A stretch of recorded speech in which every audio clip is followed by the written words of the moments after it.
Today, we review the best 3D printer under 500 that you can choose the right one for your purpose. After spending 2 weeks of research and consumer survey, we compiled this list.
One of the most affordable DIY 3D printers that you can get.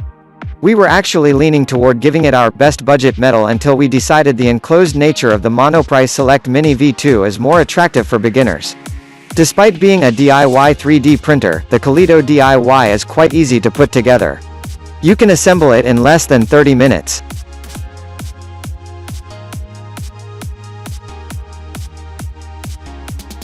XYZprinting da Vinci miniMaker.